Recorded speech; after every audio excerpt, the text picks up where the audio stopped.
Now, not long after we first moved from Sydney, when we left Bairnsdale and we moved up to Sydney, I found myself having breakfast one morning with the president of the Australian Christian Churches for New South Wales, Ian Woods and his wife, and Coral was there, another couple were there, and it was one of those early morning breakfasts that you'd sort of just have conversations back and forward. It was everything you just would imagine would happen in that situation.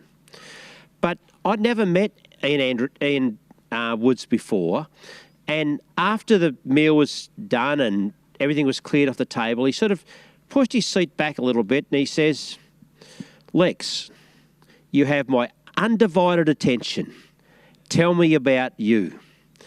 Now, that was nearly 20 years ago. I don't know how many conversations, the starts of a conversation you can remember from 20 years ago, but that was a very, very powerful moment in my life when someone stopped everything they're doing and gave me their undivided attention. It's one of the most powerful things we can do for another human being. Now, when we were living in Sydney, it was my little sister Lindell's birthday. And I rang her up for a birthday to wish her happy birthday. And we've been having this amazing, wonderful conversation for about 10 minutes when Coral slipped this little note beneath my nose which said, "Ask Lindell something about her." I hadn't mentioned anything to Lindell. I asked Lindell anything. It was just all me for 10 minutes straight.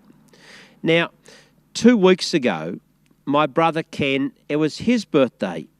And when we finished Red Gum, that night, Coral was getting tea ready, and I thought, it's Ken's birthday. I'll give Ken a ring. And it was a busy time for him as tea time, and the conversation only went for about 10 minutes. But at the end of the conversation, Coral was in the room and she was listening. And I said to Coral, "Did you notice in that phone call, I didn't tell Ken anything about me. I asked him questions about him. I asked about the family. I made everything about him." And Coral looked at me and she says, "Well, Lex, you're growing up." And then she sort of laughed and she said, "That must have been really hard for you to do that, right?" Jesus, he put it this way: the greatest expression of love is when we lay down our life for a friend. It doesn't come naturally for me to be quiet. I like to talk. It doesn't come naturally for me to listen to a place where I actually understand what someone's saying. When I listen to learn, when I listen to find out what they're actually feeling, what they're going through, to even be able to reflect back to them what they are feeling and what they're experiencing. Now, that may come a lot easier for you than it does for me. But for me to do that, I have to lay down something of my life. I have to lay down a little bit of something about me. I have to take the focus off me and onto another person. It actually costs me something. There's this exchange that happens. Now, Jesus was in this crowd, and there's a crowd around him, and this woman believed that if she could push through the crowd and just touch the clothing Jesus was wearing, she'd be healed. And when this happened, Jesus stopped and he asked the disciples, "Who touched me?" And then to explain why, he says, because power, dunamis, the Greek word dunamis, this thing left him. They couldn't understand the question, but see, Jesus understood. And this is the power of what happened.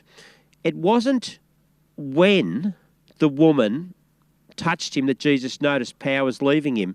That the word actually means strengthen. It's to strengthen another person. When it was happening, he didn't notice. It was afterwards.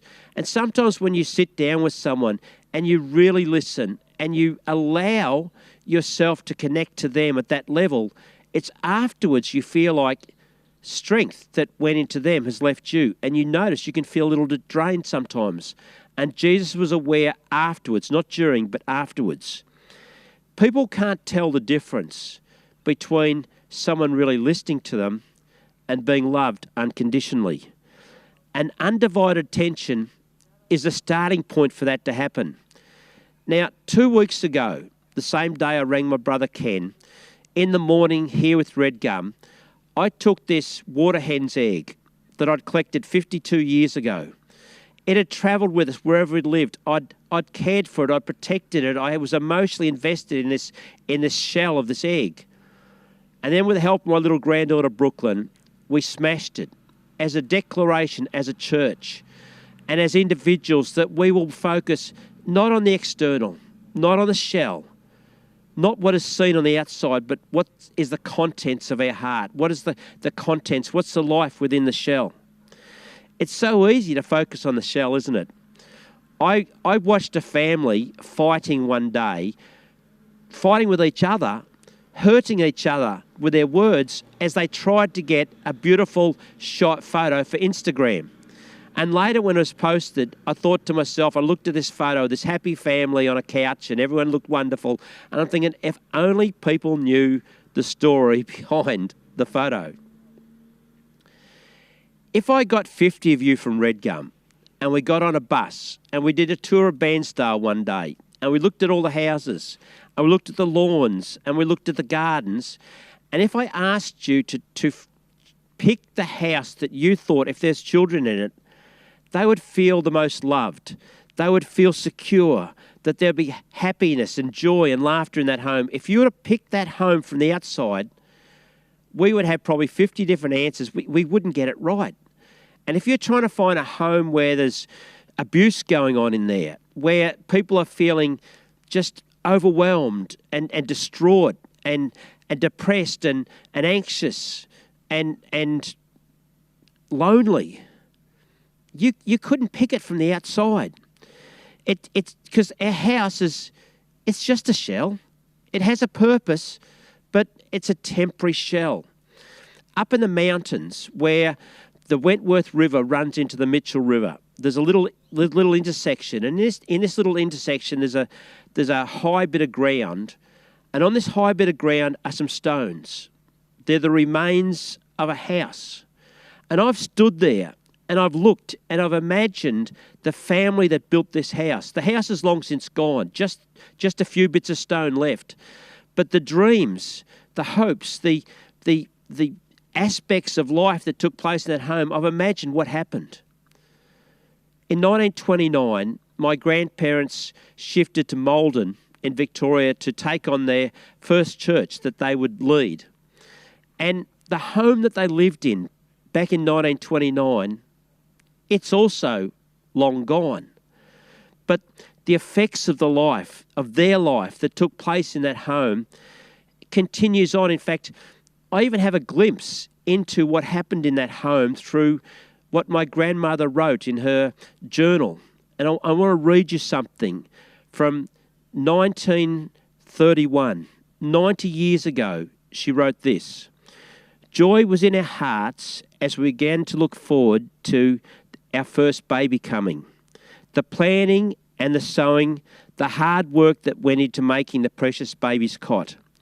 The event was to be in June, our second year in Maldon.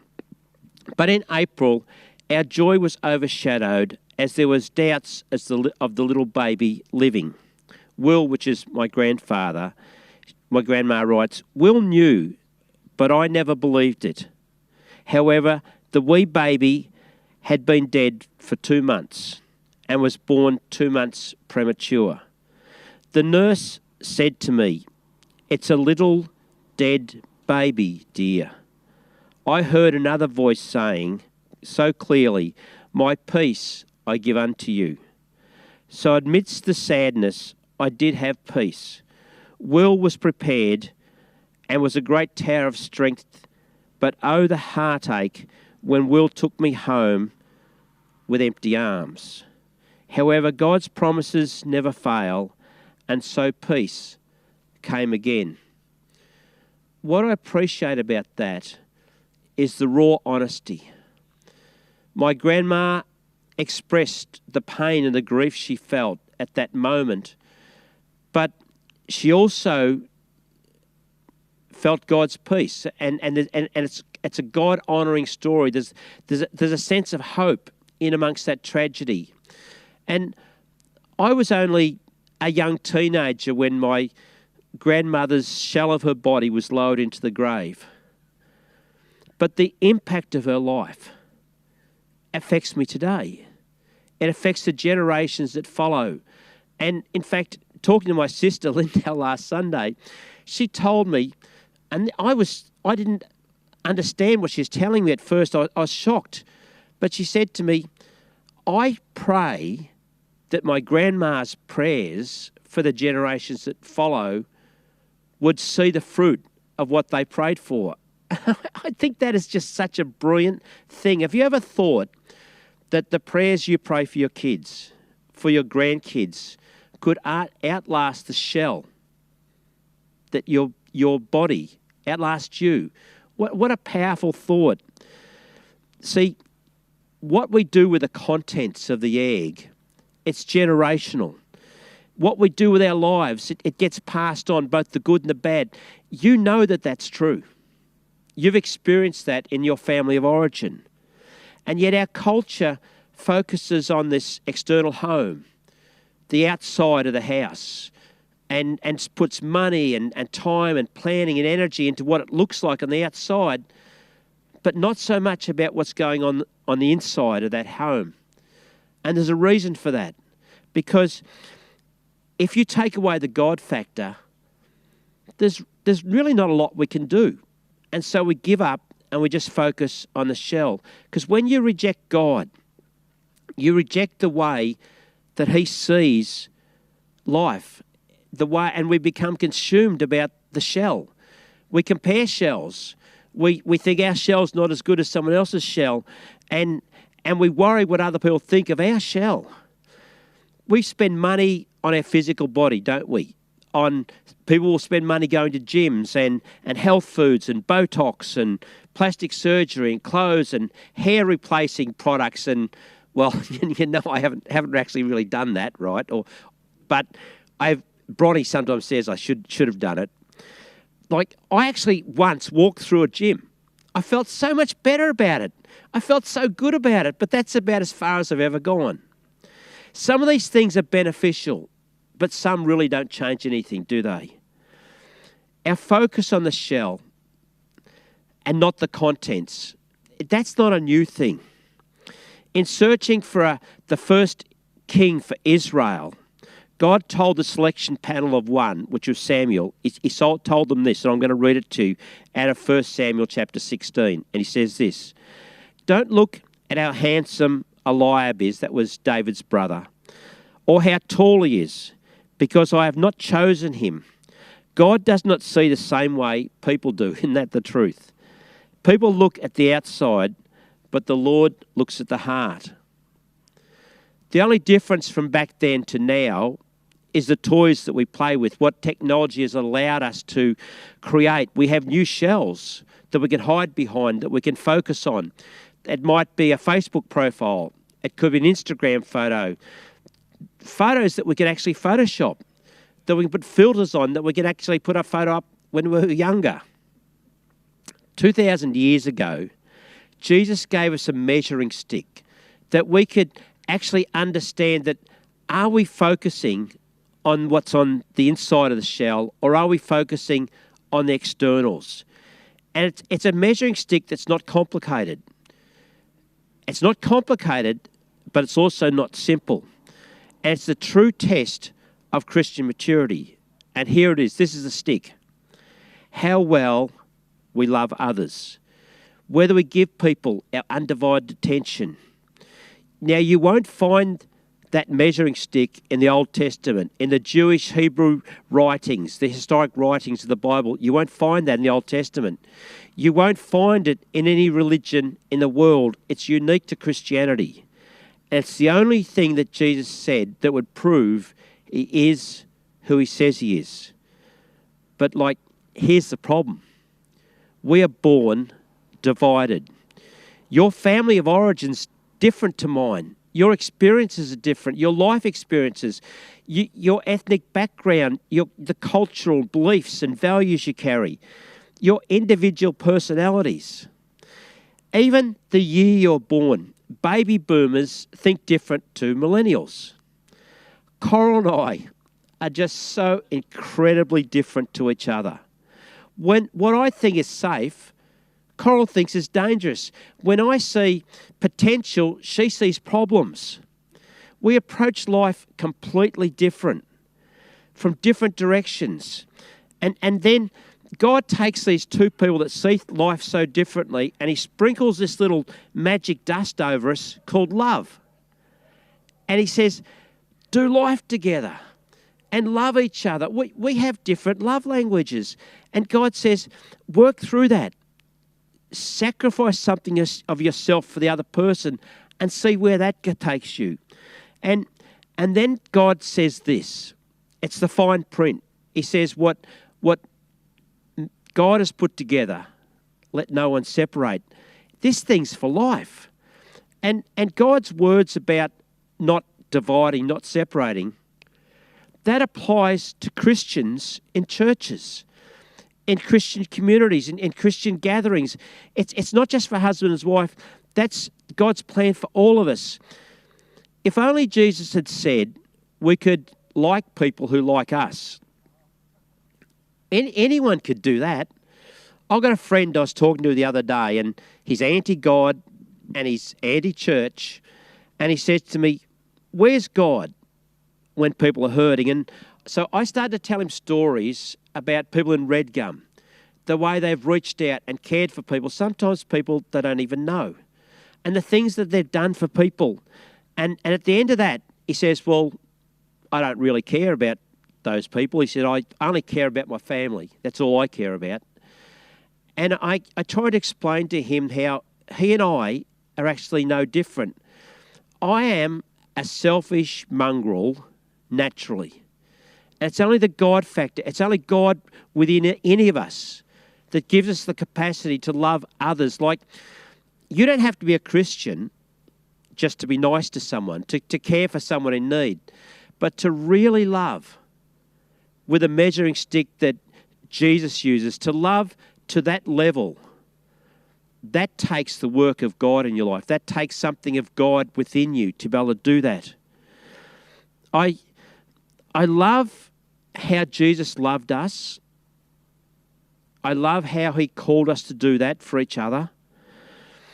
I love the way he ministered to people who are different to him. And he's called us to express to love to people who their sexual identity may not have a biblical foundation to it. It may be different to ours.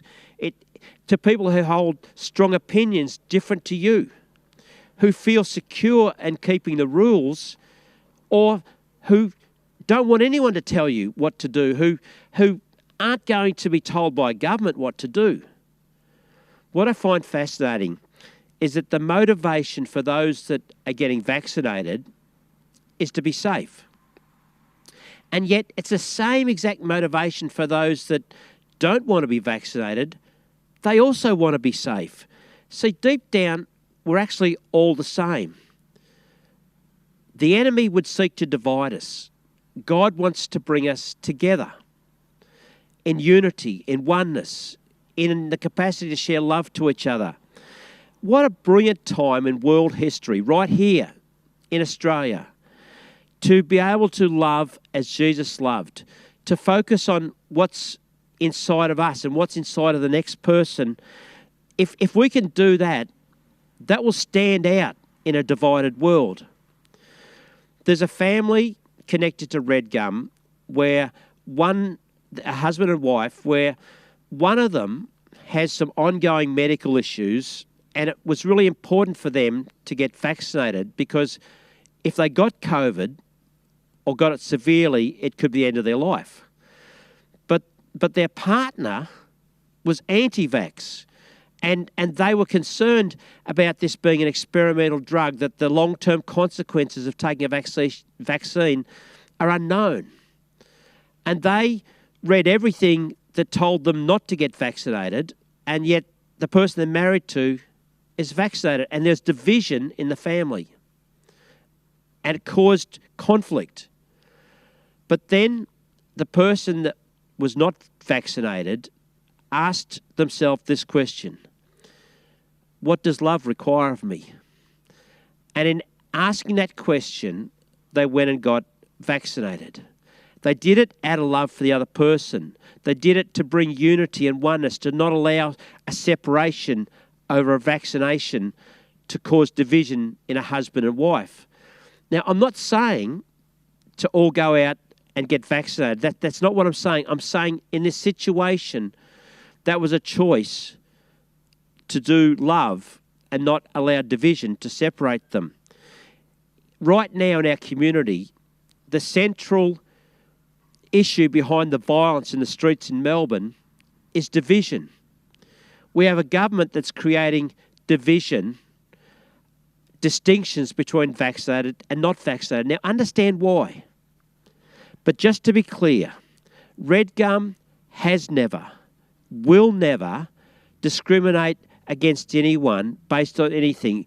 We will never stop anyone coming into our building, being part of Redgum based on anything at all, ever. It's not going to happen.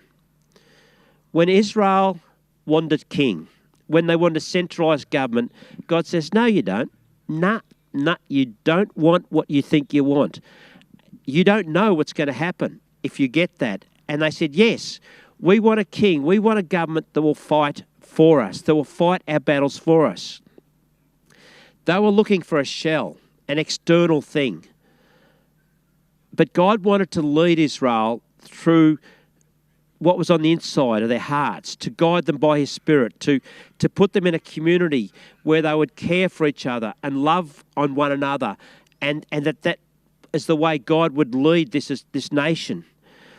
And the church is meant to be the ones who fight for our community, not the Andrews government, not any government.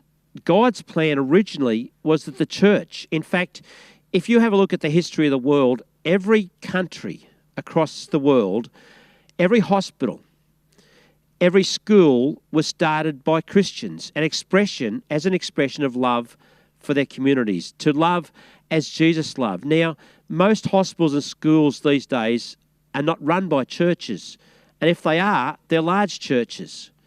But we as individuals, we can do something. We can listen. We can really listen as one of the greatest expressions of love we can give to another human being. It will cost you something. It will even be inconvenient at times. Do you know how many of the miracles that Jesus did were inconvenient? When He was going somewhere and He stopped to listen to a guy called Zach, to go and have a meal at Zach's place. Do you know what that did to Zach's life? It changed it forever.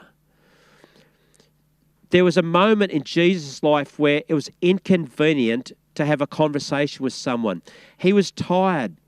The disciples had gone into town to get some takeaway. He's sitting at a well in Samaria, and a woman comes up, and there's a conversation that took place between them, but no one else was there. This is private conversation. How come we know so much about this woman? How do we know about her sex life, about her failed relationships? How do we know about her most hurting, difficult moments of life, her deepest needs? How do we know that? Well, John records it. John tells us, but John wasn't there. It was just Jesus and the woman. And the reason we know is because Jesus listened to her. He asked questions. He was able to understand all of her story. He was able to help her. He didn't heal her because she wasn't sick. He didn't give her a bottled water supply for the next 12 months. He listened and he asked questions. And in the process of all that, as she felt understood and loved, she then wanted to know what Jesus thought, what Jesus had to say. And that changed not her life, but the little village that she came from as well.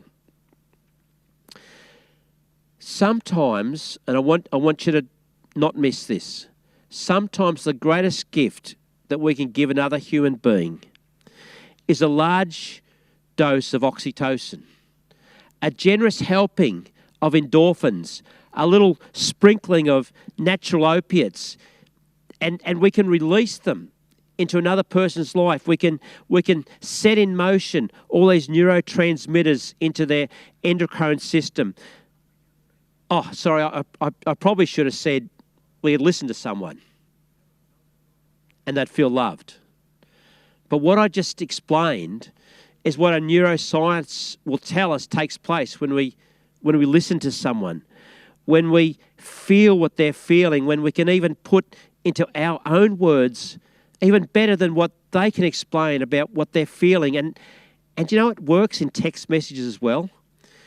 If someone is hurting and they tell you all the mess that's going on in a text message, don't try to correct them. Don't try to just write something positive. Even in a text message, you can reflect back to that person. And then if they're a Christian, when they start to feel heard, they can start to feel Jesus' words. They can hear him. If they are not a Christian, they can even self-correct a little bit. But I'll tell you what, even in text messages, you can reflect back to someone the pain they're feeling and watch what happens. The other day, my little Remy, my granddaughter, she's 2.5, and we went down to feed the dogs. So we jumped in the ute together. We went down. We had this big adventure together. And on the bouncy way back across the track, back to the house, Remy's sort of sitting on the bench seat in the ute beside me, and she looks up at me. And I looked at her, and she just snuggled into me. And there was this moment where it wasn't because I told her I loved her. It's because we'd experienced something together, and we experienced it on a very deep level. And that takes place when you listen to someone, when you really hear what they are saying. Sometimes as Christians, we have a problem. We are so quick to try to solve what's going on in someone's life. And just sometimes people need Jesus, but they don't need the theology of Jesus. They don't need you to tell them about Jesus. They need Jesus with skin on. They will stop like he did with the woman at the well and listen and ask and find out. That will set people free. A number of years ago, we'd lost everything we owned, and I was out at my brother's Jeff's place, and I had two Christians that had played a significant role in my life and in Coral's lives. And I'm telling them what's happened, and behind all this there was one individual that basically had gone backwards on a handshake deal. And because he'd gone backwards on it, we'd lost everything we owned. And these Christians said to me, "You need to forgive this person." I knew that. But I can remember grabbing this cup, this cup that Jeff had made out of clay and moulded it and fired it. And it was a beautiful looking cup. And I just grabbed it and I just threw it through this window. And the window shattered, the sliding door. And I screamed out at them, "But you don't understand the pain." Until someone could hear what was going on in here, the pain I felt, I wasn't ready to forgive anyone. I didn't need to be told what I needed to do. I needed someone to hear the pain of my heart, what this loss of everything we owned meant to us. When we allow the inside of our egg to relate to the inside of someone else, and we listen, really listen, anything is possible. Those around you, our communities, will actually get to understand that we're connected to Jesus as we connect to them, as we listen to that level. And they'll get to know that the Jesus that hung on a cross really meant it when he says to love one another. People don't remember much about what you say. They remember what you made them feel. Let's pray. Lord, I thank you that you want to work through us, that you want to reach into the hurting lives around us, and there are many, they are everywhere. And one of the most amazing ways we can express love is to listen, to really listen, to understand, to listen to hear the pain of another human being. I thank you that you give us the strength to do that. you work through us, and I thank you for the impact of that on people's lives.